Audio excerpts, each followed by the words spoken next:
Transmitter है उसका field calibration अगर हम करेंगे, तो जैसे ये मेरा ट्रांसमीटर है, इसका फील्ड कैलिब्रेशन करना है, तो हम क्या करेंगे, प्रोसेस आइसोलेशन वाल्व को बंद करेंगे, इक्वलाइजर को ओपन करेंगे, दोनों ड्रेन को ओपन करेंगे, ट्रांसमीटर डिप्रेशराइज हो जाएगा। हम मेक श्योर करेंगे कि ड्रेन ओपन होने के बाद इधर से जो प्रेशर है वो आ नहीं रहा है। क्लियर हो गया। उसके बाद प्रेशर कैलिब्रेटर एचपी साइड में कनेक्ट करेंगे और एचपी साइड को एटमॉस्फेयर में ओपन रखेंगे। फिर इक्वलाइजर को बंद करेंगे और पंप से प्रेशर देंगे 0%, 25, 50, 75, 100%। मल्टीमीटर सीरीज में कनेक्ट करके चेक कर सकते हैं या फिर डीसीएस में चेक कर सकते हैं। सिंपल, जो चीज वहां कर रहे हो वही चीज यहाँ कर रहे हो, कोई डिफरेंस नहीं है। यहाँ पे लिखा होगा, देखो इधर लिखा है माइनस, इधर लिखा है plus HP side minus L pressure source है भाई। प्रेशर सोर्स है ना। अगर ड्राइंग बनाना होगा तो बना लेना, यस सर। हम नहीं हो तो आने नेक्स्ट टाइम आएंगे तो बना देना। Thank you. ठीक sir. Okay sir. Pressure source connect करना सिंपल, उसमें कोई चीज नहीं है। पर ट्रांसमीटर में कैलिब्रेट करने से पहले हमको ध्यान देना होगा कि कहीं जिस ट्रांसमीटर को हम कैलिब्रेट करने जा रहे हैं वो ट्रांसमीटर मेरा बीच वाला छोड़ के दोनों साइड तक चालू करो। वो ट्रांसमीटर मेरा इमरजेंसी शटडाउन लूप तो नहीं है। अगर इंडिकेशन लूप है तो कोई प्रॉब्लम नहीं, वो तो खाली इंडिकेशन दे रहा है। पर मान लो अगर कंट्रोल लूप है कि फ्लो, अगर हम यहाँ से प्रेशर देंगे तो फ्लो ज़्यादा दिखाएगा वहाँ, तो बात तो बंद हो जाएगा। तो क्या करोगे? तो अगर क्लोज लूप कंट्रोल है तो उसमें ऑप्शन होता है ऑटो एंड मैनुअल। ऑटो में जब कंट्रोलर होता है तो खुद से कंट्रोल करते रहता है। क्लोज लूप कंट्रोल में क्या होता है, वो चेक करता है ट्रांसमीटर का फ्लो कितना है, अगर कम है तो वाल्व को खोलता है, अगर ज़्यादा हो गया तो वाल्व को बंद करता है ना, वही ना करता है। तो ऑटो में रहेगा, अगर आप प्रेशर कैलिब्रेशन करोगे तो प्रेशर दोगे तो 100% रीड कर जाएगा, तो वाल्व क्या हो जाएगा, बंद हो जाएगा। तो क्लोज लूप कंट्रोल है तो आपको इसको कंट्रोलर को यहाँ से मैनुअल में डालना पड़ेगा। क्लियर हो गया। उसके बाद अगर ये इमरजेंसी लूप है तो मान लो कि इमरजेंसी होने पे, मान लो कि ये जो या ये वो प्रेशर ट्रांसमीटर पे आप काम कर रहे हो। प्रेशर ट्रांसमीटर में जैसे आप प्रेशर ट्रांसमीटर तो प्रेशर अप्लाई करोगे, मान लो कि हाई प्रेशर होने पे वाल्व बंद हो जाएगा, मोटर पूरा प्लांट बंद हो जाएगा। पर आपको काम करना है, चेक करना है सही है कि प्लांट को भी नहीं बंद करना है, तो क्या करोगे? तो फिर सिस्टम में ऑप्शन होता है, जो पीएलसी में जो प्रोग्राम करके बनाया गया है उसमें ये भी ऑप्शन दिया जाता है कि आप उस फंक्शन को डिसेबल कर दो। पर डिसेबल करके जिंदगी भर तो नहीं छोड़ेंगे, पर जब डिसेबल कर रहे हो पार्टिकुलर दैट टाइम के लिए, मान लो कि आधा घंटा आपको काम करने के लिए लगेगा, अब उस आधा घंटा में एक्चुअल प्रेशर हाई चला गया तो क्या होगा, उसका रिस्पॉन्सिबिलिटी कौन लेगा? इसकी जॉब है ना। Yes sir. तो उसके लिए फिर हम लोग रिस्क असेसमेंट करते हैं। रिस्क असेसमेंट सुने हो? नहीं, अभी नहीं किए। अभी दूसरे घर से अमरूद नहीं चोरी किए? Yes sir. किए हो? ओके। तो मेरे घर में अमरूद का पेड़ है सर। आज 2-3 दोस्त रहेगा, है ना। एक आदमी तुम वाला गेट में खड़े रहे, कोई उठा तो तुरंत हमको बताना, है ना। तो रिस्क असेसमेंट कर रहे हैं। रिस्क हम लोग के लिए कौन है?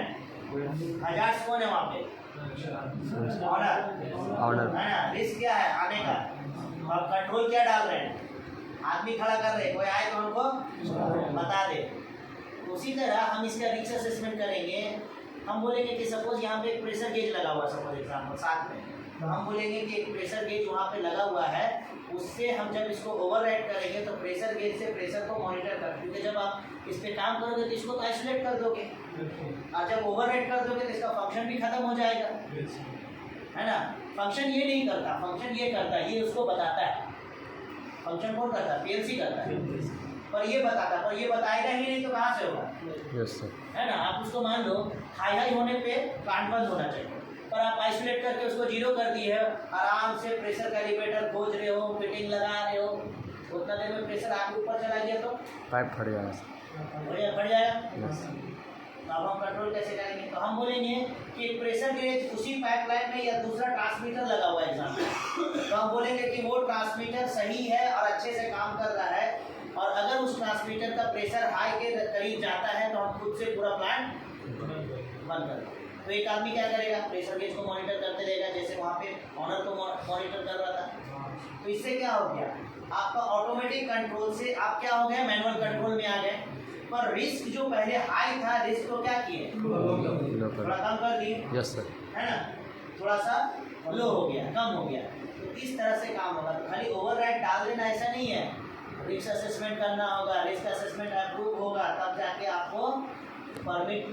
आप खाली दे दिए ऐसा बोलेगा नहीं भाई, क्योंकि एट दी एंड पाइप फटेगा, आप तो जवाबदेही हो गई, साथ में और कौन होगा, ऑपरेशन वाला, वो साइन किया ना परमिट में, यस सर।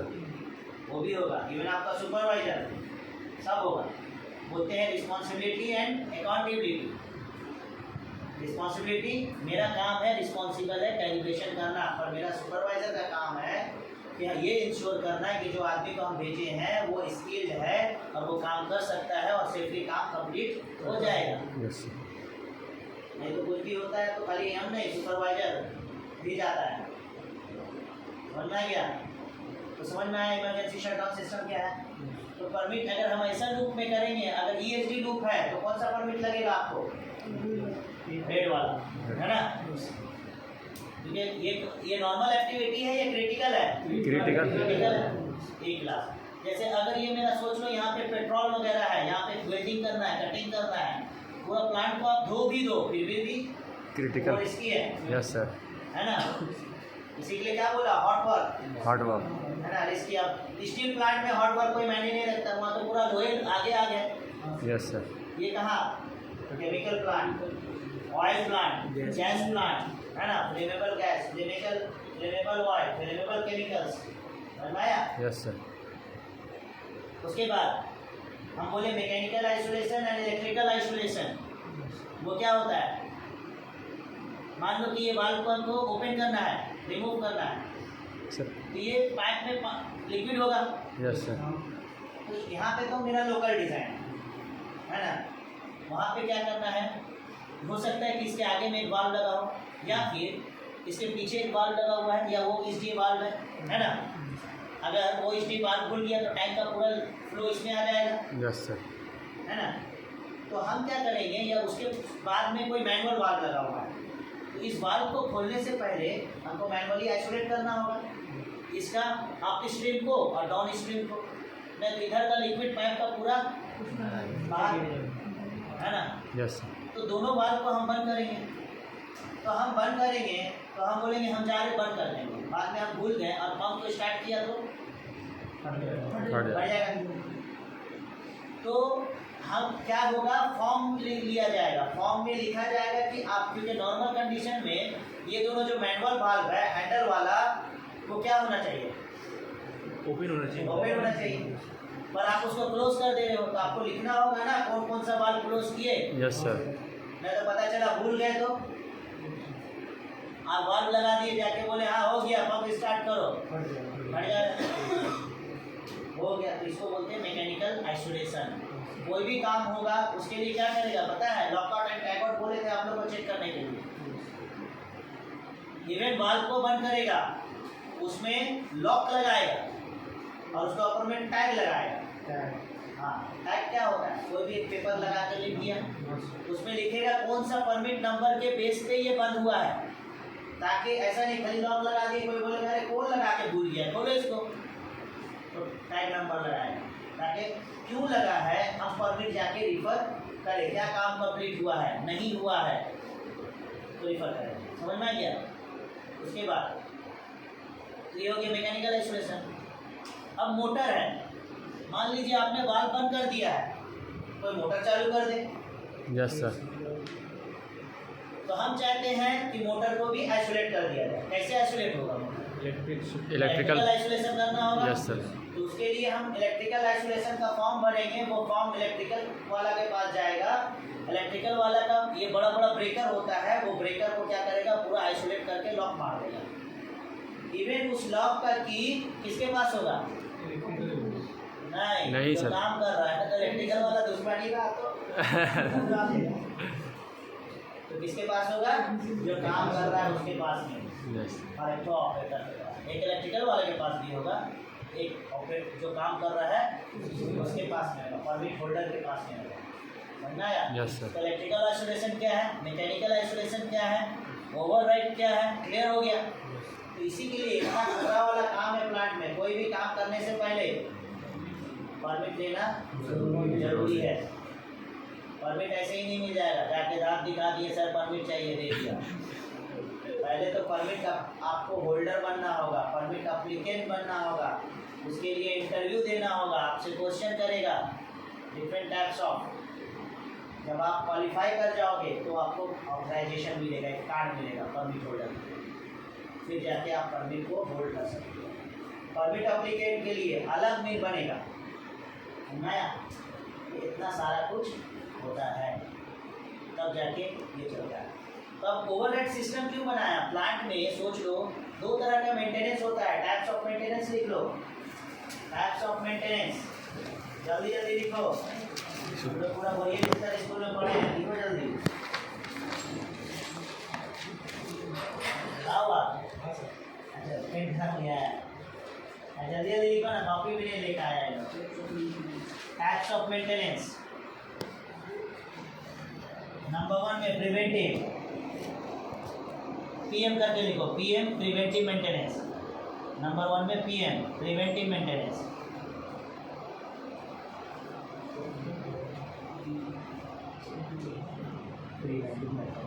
है ना? Types of maintenance, PM preventive maintenance. क्या होता है प्रिवेंटिव मेंटेनेंस? क्या होता है जी? क्या है बढ़ने का? कहाँ है मेंटेनेंस? सर इसे कॉपी कर लेंगे। प्रिवेंटिव मेंटेनेंस, हम लोग नया गाड़ी लेते हैं, सर्विस में लेके जाते हैं, काय के लिए? या कोई मेरे पास गाड़ी है, बहुत क्रिटिकल है, हमको ड्यूटी डेली पहुंचना जरूरी है, हमको पता है कि गाड़ी खराब हो जाएगा तो हम फंस जाएंगे, मेरे को लॉस हो जाएगा, तो क्या करोगे आप? दूसरा गाड़ी लेके जाएंगे, शोरूम में, घर का बाहर शोरूम बनाया जाएगा। आपको देखना पैसा नहीं ना अब बेचारा स्कूटी वाला है, जान रहा है कि बॉस एक दिन नहीं जाएंगे तो निकाल देगा, तो क्या करेगा? वो मेंटेनेंस कराएगा। कैसा मेंटेनेंस कराएगा? हर 3 महीना पे 2 महीना में अपना गाड़ी को चेक कराएगा। हम लोग सर्विसिंग क्यों कराते हैं? ताकि मेरा गाड़ी खराब ना हो, अनप्लान्ड ब्रेकडाउन ना हो, है ना? लिखो फिर, किसी भी इंस्ट्रूमेंट का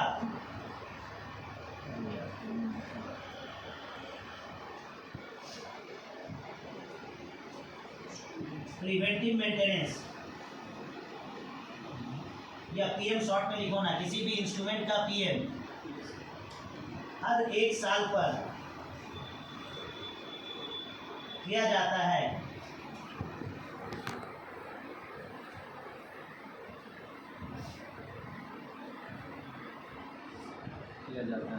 और चेक किया जाता है कि वो सही से फंक्शन कर रहा है या नहीं, और चेक किया जाता है कि वो सही से फंक्शन कर रहा है या नहीं,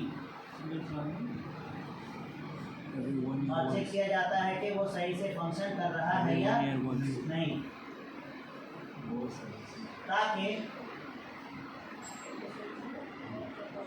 सही से फंक्शन कर रहा है या नहीं। कैसे चेक करोगे इंस्ट्रूमेंट को सही से फंक्शन कर रहा है कि नहीं? कैलिब्रेट चेक करें, कैलिब्रेशन चेक करो, प्रेशर ट्रांसमीटर है तो प्रेशर दोगे, है ना? सही से फंक्शन कर रहा है कि नहीं, हो गया। ताकि अनप्लान्ड ब्रेकडाउन को अवॉइड किया जा सके, ताकि अनप्लान्ड ब्रेकडाउन, अब मतलब हम अपना गाड़ी का सर्विसिंग नहीं कराएंगे, वैसे ही चला रहे हैं, पता चला रास्ते में जाते जाते गाड़ी ब्रेकडाउन बंद हो गया, that is called unplanned breakdown. ताकि अनप्लान्ड ब्रेकडाउन को अवॉइड किया जा सके। यहाँ चलाना है, हो गया मास्टर, हो गया। चलो अब दूसरा है सीएम। कौन है CM? Hemant Soren. Corrective maintenance,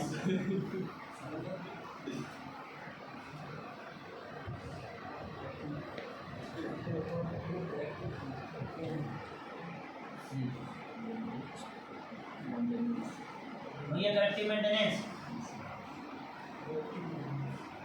ठीक है। अनप्लान्ड ब्रेकडाउन होने के बाद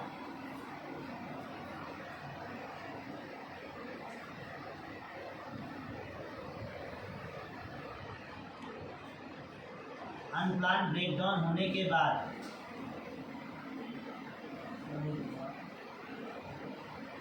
किसी भी इंस्ट्रूमेंट को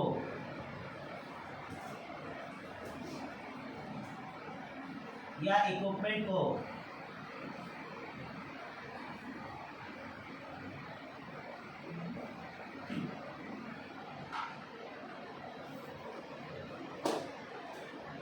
प्रॉब्लम रेक्टिफाई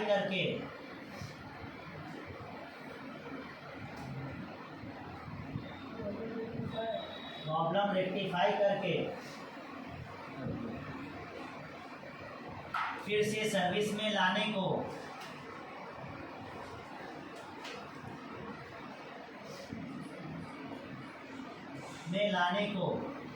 क्या बोलते हैं? सीएम बोलते हैं। आगे क्लियर? सही समझ में? Corrective maintenance, critical maintenance, corrective maintenance service में लाने को हमें भी नहीं आता है, चिल्ला के गला में खराश आएगी। क्लियर हो गया? ट्रांसमीटर को फ्लश कैसे करोगे? देखो, ट्रांसमीटर में अगर ऑपरेटर बोलता है कि कोई भी प्रॉब्लम है, ट्रांसमीटर का रीडिंग फ्लक्चुएट कर रहा है या फिर आपका ट्रांसमीटर लो प्रेशर शो कर रहा है, तो सबसे पहले हम लोग क्या करते हैं? ट्रांसमीटर को फ्लश करते हैं। कैसे फ्लश करेंगे? इन दोनों को बंद करेंगे, इक्वलाइजर को ओपन करेंगे, इन दोनों को ओपन करेंगे, ठीक है। अब 1 बाई 1 इसको ओपन करेंगे, तो जो भी इसमें फ्लश आपका ट्रांसमीटर फ्लक्चुएट क्यों करेगा?